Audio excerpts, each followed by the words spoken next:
ಜಯತಿ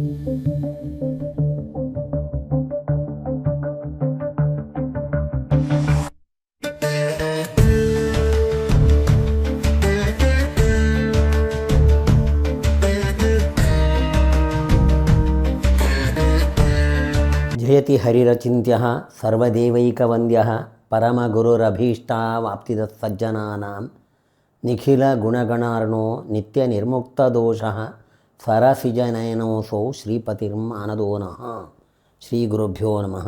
ಶ್ರೀಹರಯೇ ನಮಃ. ಹಿಂದೆ ನಾರದರು ವೇದವ್ಯಾಸರಲ್ಲಿ ನಿವೃತ್ತ ಧರ್ಮದ ಬಗ್ಗೆ ನಿವೇದನೆ ಮಾಡ್ತಾ ಇರುವ ಸಂದರ್ಭದಲ್ಲಿ, ನಿವೃತ್ತ ಧರ್ಮ ಅಂದರೆ ಯಾವ ಫಲಾಪೇಕ್ಷೆ ಇಲ್ಲದೆ ಮಾಡತಕ್ಕಂತಹ ಕರ್ಮ, ಅದು ನಿವೃತ್ತ ಧರ್ಮ. ಆ ಕರ್ಮದ ಬಗ್ಗೆ ನಿವೇದನೆ ಮಾಡ್ತಿರುವ ಸಂದರ್ಭದಲ್ಲಿ ಒಂದು ಮಾತು ಹೇಳ್ತಾರೆ. ತ್ಯಕ್ತ್ವಾ ಸ್ವಧರ್ಮಂ ಚರಣಾಂಬುಜಂ ಹರೇ ಭಜನ್ನಪಕ್ಕೋತ್ಥ ಪತೇತ್ತತೋ ಯದಿ ಯತ್ರ ಕ್ವವಾ ಭದ್ರಮಭೂದಮುಷ್ಯ ಅಂತ ಒಂದು ಮಾತು. ಇದರ ಅರ್ಥ ಏನು ಹೇಳಿದರೆ, ಸ್ವಧರ್ಮವನ್ನು ಬಿಟ್ಟು, ಎಲ್ಲ ಸ್ವಧರ್ಮಗಳನ್ನು ಬಿಟ್ಟು ಯಾವತ್ತೂ ಭಗವಂತನನ್ನು ಆಶ್ರಯ ಮಾಡಿಕೊಂಡು ಅವನಲ್ಲಿ ಭಕ್ತಿ ಮಾಡ್ತಿದ್ದವನು ಭಕ್ತಿಯನ್ನು ಮಾಡಲಿಕ್ಕಾಗದೇ ಅರ್ಧದಲ್ಲಿ ನಿಂತು ಹೋದರು. ಅಂದರೆ ಕೆಲವೊಂದು ಎಲ್ಲಿಯವರೆಗೆ ಹೇಳಿದರೆ ಅವನ ಅರ್ಧದಲ್ಲಿ ಅವಸಾನ ಆದರೆ ಅಂತ ಹಾಗೂ ಇರ್ಬೋದು. ಅಲ್ಲದೇ ಇದ್ದರೆ ಆ ಭಕ್ತಿಯಲ್ಲಿ ಅವನು ಜಾರಿಕೊಂಡ್ರೆ ಅನಿಷ್ಟ ಏನು ಆಗೋದಿಲ್ಲ ಅವನಿಗೆ ಅಂತ ನಾರದರು ಹೇಳುವ ಮಾತು. ಅವನಿಗೇನು ಅನಿಷ್ಟ ಆಗೋದಿಲ್ಲ ಅಂತ ಅಂದರೆ ಅವನು ಅವಸಾನ ಹೊಂದಿದರೂ ಮುಂದಿನ ಜನ್ಮದಲ್ಲಿ ಅದನ್ನು ಮುಂದುವರಿಸಲಿಕ್ಕೆ ಅನುಕೂಲ ಆಗುವ ಜನ್ಮವನ್ನು ದೇವರು ಕೊಡ್ತಾನೆ ಅಂತೇಳಿ ಹೇಳುವ ಅರ್ಥ ಅದರದ್ದು. ಆದ್ದರಿಂದ ಅನಿಷ್ಟ ಏನಾಗೋದಿಲ್ಲ ಅಂತ.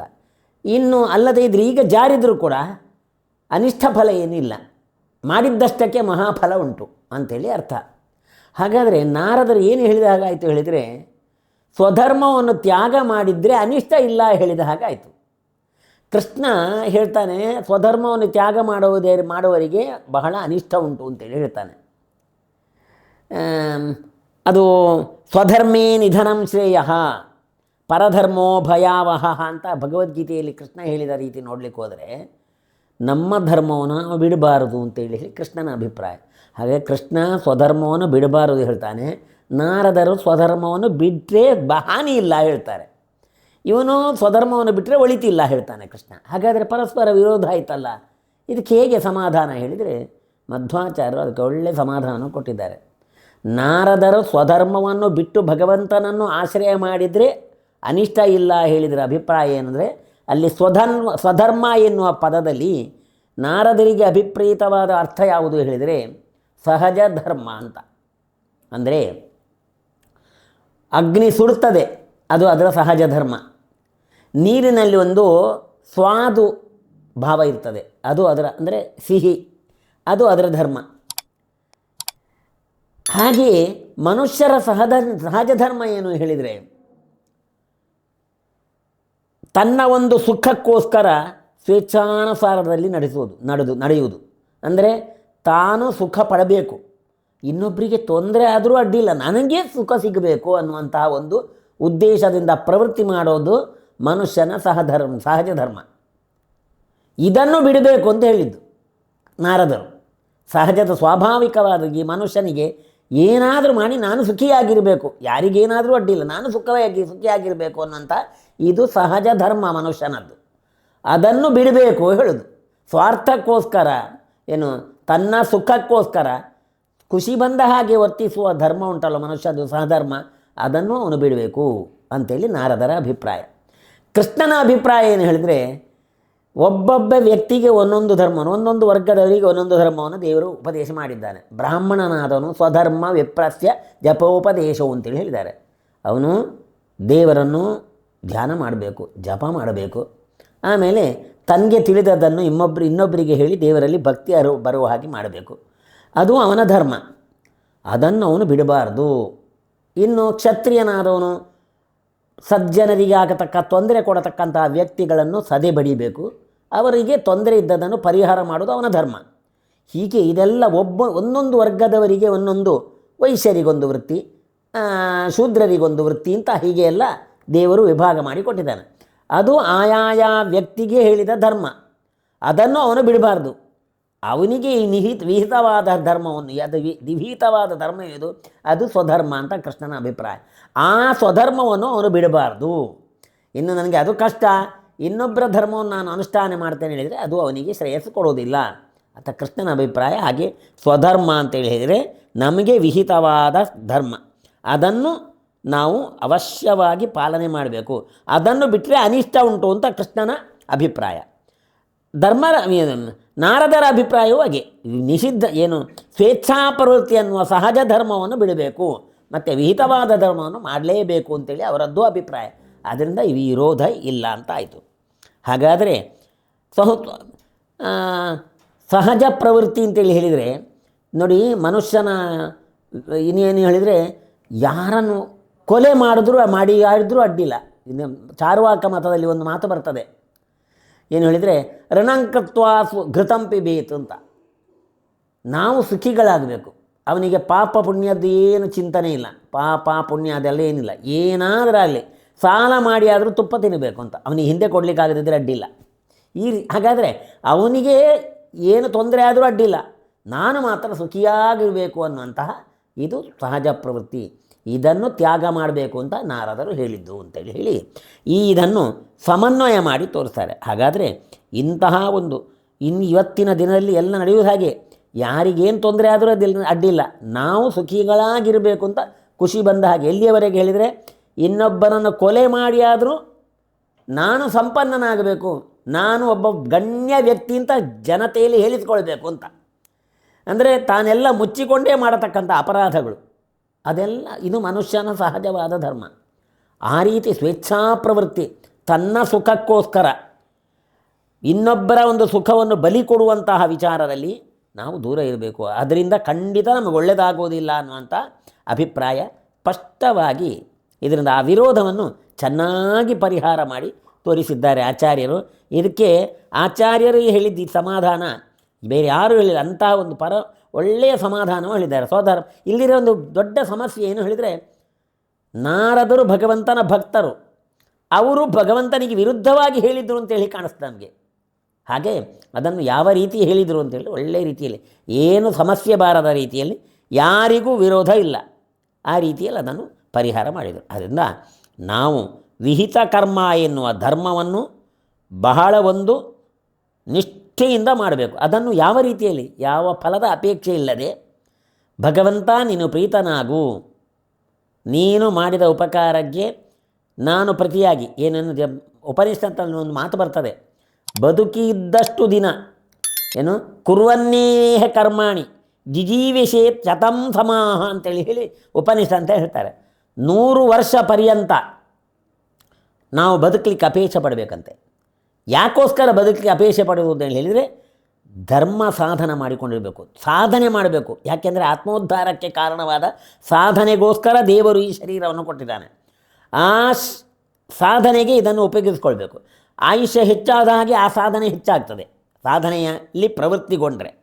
ಇಲ್ಲದಿದ್ದರೆ ಅನರ್ಥ ಕೆಲಸ ಮಾಡಿ ಪಾಪಗಳನ್ನು ಸಂಗ್ರಹ ಮಾಡ್ಕೊಳ್ತಾನೆ. ಹಾಗಲ್ಲ, ನಾವು ಬದುಕಲಿಕ್ಕೆ ಅಂದರೆ ನಮಗೆ 100 ವರ್ಷದವರೆಗೆ ಸಾಧನೆ ಮಾಡಿಕೊಂಡು ಭಗವಂತನಿಗೆ ಪ್ರಿಯವಾದ ಕರ್ತವ್ಯ ಮಾಡಿಕೊಂಡು ಆತ್ಮನ ಉದ್ಧಾರ ಮಾಡಿಕೊಳ್ಳುವುದೇ ಈ ಜನ್ಮದ ಸಾರ್ಥಕ್ಯ. ಅದಕ್ಕೆ ಬೇಕಾದ ಪ್ರವೃತ್ತಿ, ಅದಕ್ಕೆ ಬೇಕಾದ ಧರ್ಮಾಚರಣೆಗೆ ಅನುಕೂಲ ಆಗ್ತದೆ ಎನ್ನುವ ದೃಷ್ಟಿಯಲ್ಲಿ 100 ವರ್ಷ ಬದುಕಲಿಕ್ಕೆ ಇಚ್ಛಿಸಬೇಕು ಹೇಳೋದು. ಯಾರ್ಯಾರಿಗೋ ಉಪದ್ರ ಕೊಟ್ಟುಕೊಂಡು ಎಲ್ಲರಿಂದಲೂ ಎಂಥ ವ್ಯಕ್ತಿಯಪ್ಪ ಅವನು ಅಂತೇಳಿ ಚೀ ಹಾಕಿಕೊಂಡಿರುವುದು, ಇಂತಹ ಜೀವನ ನಮಗೆ ಬೇಡ.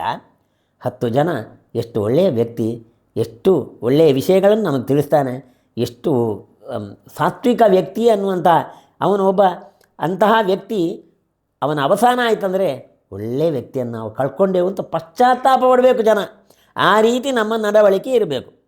ಹಾಗೆ ನಡವಳಿಕೆ ನಮ್ಮದು ಆಗಬೇಕಾದರೆ ನಮ್ಮದು ಸ್ವಧರ್ಮ ಯಾವುದು ಅಂತೇಳಿ ತಿಳ್ಕೊಂಡು ಆ ಸ್ವಧರ್ಮವನ್ನು ಚೆನ್ನಾಗಿ ನಾವು ಪಾಲಿಸಬೇಕು. ಆದ್ದರಿಂದ ಖಂಡಿತ ಬಹಳ ಒಳ್ಳೆಯದಾಗ್ತದೆ. ಯಾಕೆ ಹೇಳಿದರೆ, ದೇವರು ನಮಗೆ ಈ ಜನ್ಮ ಕೊಟ್ಟದ್ದೇ ಸಾಧನೆ ಮಾಡಿ ಉದ್ಧಾರ ಆಗಲಿಕ್ಕೆ. ಅದಕ್ಕೋಸ್ಕರ ಅದನ್ನು ಉಪಯೋಗ ಮಾಡಿದರೆ ದೇವರಿಗೆ ಖುಷಿ, ಸಂತೋಷ ಆಗ್ತದೆ. ಸಾರ್ಥಕ ಜೀವನ ಇವನದ್ದು ಅಂತ ದೇವರು ನಮ್ಮ ಬಗ್ಗೆ ಅನುಕಂಪವನ್ನು ತಾಳ್ತಾನೆ, ಇನ್ನೂ ಉತ್ತಮ ಜನ್ಮವನ್ನು ಕೊಡ್ತಾನೆ. ಆದ್ದರಿಂದ ಅಂತಹ ಸಾಧನೆಗೆ ಅನುಕೂಲವಾಗಬೇಕು ಅನ್ನುವ ದೃಷ್ಟಿಯಲ್ಲಿ ವಿಹಿತ ಕರ್ಮವನ್ನು ಬಿಡದೆ, ಆ ವಿಹಿತ ಕರ್ಮವನ್ನು ಅದು ಭಗವದ್ಗೀತೆಯಲ್ಲಿ ಒಂದು ಮಾತು ಬರ್ತದೆ ಎಂಥದ್ದು ಹೇಳಿದರೆ, ಸ್ವಭೀತ ವೃತ್ಯ ಭಕ್ತ್ಯ ಭಗವದಾರಾಧನೆ ಯಾವುದು, ಅವನಲ್ಲಿ ತನಗೆ ವಿಹಿತವಾದ ಧರ್ಮವನ್ನು ಭಕ್ತಿಯಿಂದ ಮಾಡಿ ಭಗವಂತನಿಗೆ ಅರ್ಪಣೆ ಮಾಡುವುದೇ ಪರಮ ಧರ್ಮ. ಇದರಿಂದ ಮಿಗಿಲಾದ ಧರ್ಮ ಇಲ್ಲ. ಯಾವತ್ತೂ ನೋಡಿ, ಒಂದೊಂದು ವರ್ಗಗಳನ್ನು, ಒಂದೊಂದು ವರ್ಗದ ಜನಗಳನ್ನು ಸೃಷ್ಟಿ ಮಾಡಿ ಅವರಿಗಿಂತಿಂತಹ ಕರ್ತವ್ಯಗಳನ್ನು ದೇವರು ವಿಧಾನ ಮಾಡ್ತಾನೆ. ಅದನ್ನು ಅವನು ಪಾಲನೆ ಮಾಡಿದ ಹೇಳಿದರೆ ಜಗತ್ತು ವ್ಯವಸ್ಥಿತವಾಗಿ ಇರ್ತದೆ. ಅವನ ವೃತ್ತಿಯನ್ನು ಬಿಟ್ಟು ಇನ್ನೊಬ್ಬರ ವೃತ್ತಿಯನ್ನು ಮಾಡಿದರೆ, ಉದಾಹರಣೆಗೆ ಒಂದು ಹೇಳುವುದಾದರೆ, ಬ್ಯಾಂಕಿನಲ್ಲಿ ಒಬ್ಬ ತುಂಬ ಜನ ಕೆಲಸದವರಿದ್ದಾರೆ. ಯಾರ್ಯಾರಿಗೆ ಏನೆಂದು ಕೆಲಸ ಉಂಟೋ ಆಯಾಯ ಕೆಲಸವನ್ನು ಅವರವರು ಮಾಡಿದಾಗ ಆ ಬ್ಯಾಂಕು ವ್ಯವಸ್ಥಿತವಾಗಿ ನಡೀತದೆ. ನನಗದು ಕಷ್ಟ ಅಂತ ಮತ್ತೊಬ್ಬನ ಕೆಲಸ ಮಾಡಲಿಕ್ಕೆ ಹೋದರೆ ಆ ಕೆಲಸ ಮಾಡೋದು ಯಾರು? ಅವನು ವಹಿಸಿಕೊಂಡ ಕೆಲಸವನ್ನು ಮಾಡೋದು ಯಾರು? ಅದು ಅವ್ಯವಸ್ಥೆ ಆಗ್ತದೆ. ಹಾಗಾಗಬಾರದು ಅಂತ ದೇವರು ಪ್ರತಿಯೊಬ್ಬನಿಗೂ ಕೂಡ ಇಂತಿದ್ದಾದನ್ನು ನಿನ್ನ ಕರ್ತವ್ಯವನ್ನು ಮಾಡಿದ್ದಾನೆ. ನೋಡಿ, ಕ್ಷತ್ರಿಯನಾದವನು ನಾನು ಯುದ್ಧ ಮಾಡುವುದಿಲ್ಲ ಅಂತ ಕೂತ್ಕೊಂಡ್ರೆ ದೇಶದಲ್ಲಿ ಆಗುವ ಅನರ್ಥವನ್ನು ತಡೆಯುವುದು ಯಾರು? ಆದರೆ ಅವನದು ಅದು ಪರಮಧರ್ಮ. ಕ್ಷತ್ರಿಯನಾದವನು ಪ್ರಜೆಗಳಿಗೆ ತೊಂದರೆ ಕೊಡುವ ವ್ಯಕ್ತಿಗಳನ್ನು ಅವರನ್ನು ಮಟ್ಟಗೋಲು ಹಾಕುವುದು ಅವನ ಕರ್ತವ್ಯ. ಅದರಲ್ಲಿ ಅವನು ಹಿಂಜರಿಬಾರದು, ಅದು ಅವನ ಪರಧರ್ಮ. ಅದನ್ನು ಮಾಡುವಾಗ ನನ್ನ ಈ ಸ್ವಧರ್ಮಾಚರಣೆಯಿಂದ ಭಗವಂತ ಪ್ರೀತನಾಗಲಿ ಅಂತ ಮಾಡಬೇಕು. ಹಾಗೆ ಬ್ರಾಹ್ಮಣನಾದವನು ಅವನ ವೃತ್ತಿ ಅದನ್ನು ಚೆನ್ನಾಗಿ ಮಾಡಬೇಕು. ಪ್ರತಿಯೊಬ್ಬರೂ ಕೂಡ ಅವರವರ ವೃತ್ತಿಯನ್ನು ಮಾಡಿ, ವೈಶ್ಯನಾದವನು ಅವರ ವೃತ್ತಿಯನ್ನು ಪ್ರಾಮಾಣಿಕವಾಗಿ ಮಾಡಿದರೆ, ಹೀಗೆ ಶೂದ್ರರಿಗೂ ಒಂದೊಂದು ಕರ್ತವ್ಯವನ್ನು ಹೇಳಿದರೆ ಅದು ಕೂಡ ಯಾವುದು ಕೂಡ ಹೀನ ಅನ್ನುವ ದೃಷ್ಟಿ ಇಲ್ಲ. ಇದೆಲ್ಲ ವ್ಯವಸ್ಥೆಗೂ ಒಂದು ಕಾರಣ, ಅರ್ಹತೆಯನ್ನು ನೋಡಿಕೊಂಡು ಅದನ್ನು ಅರ್ಹತೆಗೆ ಅನುಗುಣವಾಗಿ ಅವರಿಗೆ ಕರ್ತವ್ಯವನ್ನು ದೇವರು ನಿಯಮನ ಮಾಡಿದ್ದಾನೆ. ಯಾರೂ ಕೂಡ ಮೇಲು ಕೀಳು ಅನ್ನತಕ್ಕಂಥ ವಿಚಾರವನ್ನು ಅದರಲ್ಲಿ ಆ ಭಾವನೆಯನ್ನು ತಾಳಲಿಕ್ಕೇ ಇಲ್ಲ. ಇದು ನನ್ನ ಧರ್ಮ ಅಂತ ಅವನು ಭಕ್ತಿಯಲ್ಲಿ ಮಾಡಿದರೆ ಅದರಲ್ಲೇ ಅವನಿಗೆ ಶ್ರೇಯಸ್ಸುಂಟು. ಆದ್ದರಿಂದ ಇಂತಹ ಒಂದು ಭಗವಂತನ ಆರಾಧನೆ ಅಂದರೆ ನಮಗೆ ವಿಹಿತವಾದ ಧರ್ಮವನ್ನು ಆಚರಣೆ ಮಾಡೋದು. ಆ ಧರ್ಮವನ್ನು ಬಿಟ್ಟರೆ, ವಿಹಿತ ಧರ್ಮವನ್ನು ಬಿಟ್ಟರೆ ಅನಿಷ್ಟ ಉಂಟು ಅಂತ ಕೃಷ್ಣದ್ದು ಹೇಳಿದ್ದು. ಹಾಗೆ ನಾರದರು ಹೇಳಿದ್ದು ಸ್ವೇಚ್ಛಾ ಪ್ರವೃತ್ತಿ.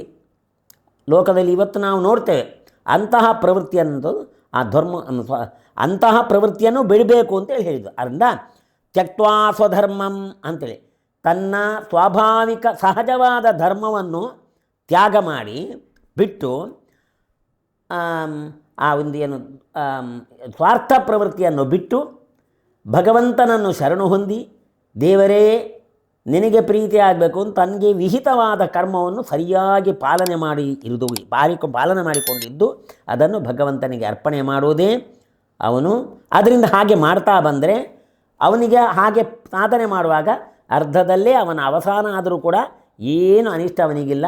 ಮುಂದೆ ಆ ಒಂದು ಸಾಧನೆಯನ್ನು ಮುಂದುವರಿಸಲಿಕ್ಕೆ ಬೇಕಾದಂತಹ ಜನ್ಮವನ್ನು ದೇವರ ಅನುಗ್ರಹ ಮಾಡ್ತಾನೆ.